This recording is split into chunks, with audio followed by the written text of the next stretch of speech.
આજે આપણે ધોરણ 9 વિષય ગણિત ચેપ્ટર નંબર 2 બહુપદીઓમાં સ્વાધ્યાય 2.4 એનો દાખલા નંબર 8 એનો પહેલો અને બીજો આપણે અગાઉના વિડીયોમાં જોયો હતો. આજે આપણે જોશું ત્રીજો અને ચોથો. નીચેના પૈકી પ્રત્યેકના અવયવ પાડો. રકમ જોઈને જ ખબર પડી જાય છે કે આ જે છે ને જવાબ છે એમાંથી આપણે નિત્યસમની રકમ મેળવવાની છે. તો વર્ગ હોય તો 2 લીટી છોડતા હતા, ઘન છે તો આપણે 3 લીટી છોડશું.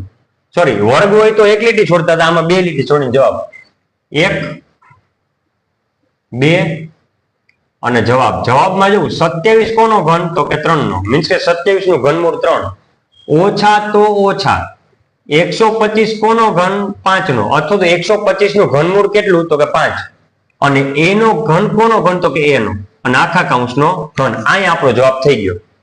હવે ઊંધો દાખલો ગણો. પેલા પદનો ઘન, પેલું પદ કોણ છે અહીંયા 3 એનો ઘન ઓછા બીજા પદનો ઘન એટલે કે 5 એનો ઘન ઓછા 3 ગુણ્યા પેલું બીજું, પેલું પદ એટલે કોણ છે અહીંયા 3, બીજું પદ એટલે કોણ છે અહીંયા 5 એ અને ઘન વગરનો કૌંસ એટલે કે 3 ઓછા 5 એ. હવે આ એમને રાખો 3 નો ઘન ઓછા એમને રાખો 5 એનો ઘન પણ એમને રાખો. હવે આનો ગુણાકાર કરો, ઓછા આનો ગુણાકાર કરીએ આપણે તો 3 3 9 9 5 45 અને સાથે છે એ, આ એ છે ને એ લેવાનો. હવે કૌંસ આખો એમને 3 ઓછા 5 એ. હવે ચેક કરી લ્યો. જો 3 નો ઘન 27 ઓછા 5 નો ઘન 125 એનો ઘન એ ઘન ઓછે વત્તે ઓછા 45 ગુણ્યા 3 135 સાથે એ. હવે ઓછે ઓછે વત્તા 45 ગુણ્યા 5 કેટલા 225 એ ગુણ્યા એ એટલે એનો વર્ગ. એટલે આપણો જવાબ કેવો છે સાચો. આને 3 વખત પુનરાવર્તિત ગુણાકારમાં લખી નાખો. 3 ઓછા 5 એ 3 ઓછા 5 એ 3 ઓછા 5 એ. ચાલો આ આપણો જવાબ. ક્લિયર? હવે એવો જ દાખલો છે, ખબર પડી જાય છે કે ભાઈ આપણે ઊંધો દાખલો ગણવાનો થશે. 2 લીટી છોડીને ત્રીજી લીટીમાં આપણો જવાબ 64 કોનો ઘન 4 નો એટલે 64 નું ઘનમૂળ 4.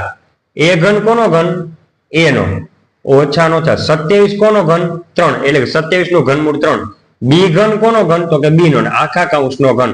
હવાનો ઊંધો દાખલો ગણો તો પેલા પદનો ઘન એટલે કે 4a ને એનો ઘન.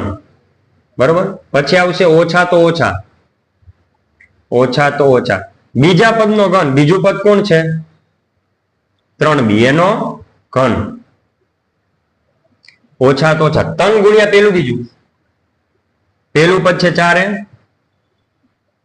બીજું પદ છે 3b અને સાથે ઘન વગરનો કૌંસ એટલે ઘન વગરનો કૌંસ એટલે 4a ઓછા 3b.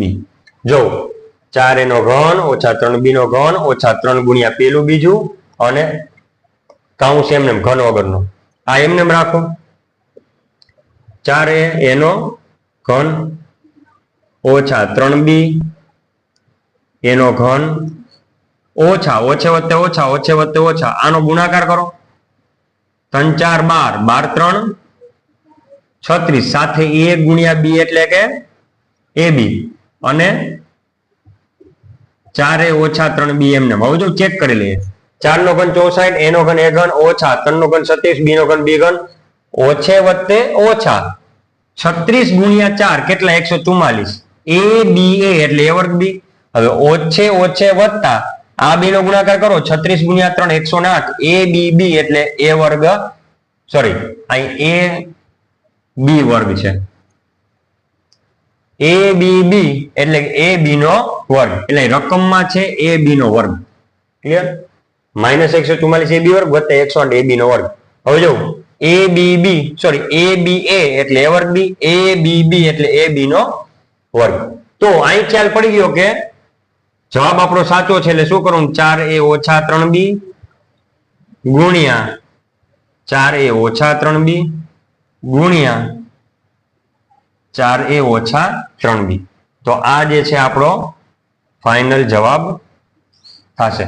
તો દાખલા નંબર 8 નો ત્રીજો અને ચોથો દાખલો આપણે અહીંયા કમ્પ્લીટ કર્યો. હવે છેલ્લો જે પાંચમો દાખલો છે એ આપણે આવનારા વિડીયોમાં જોશું.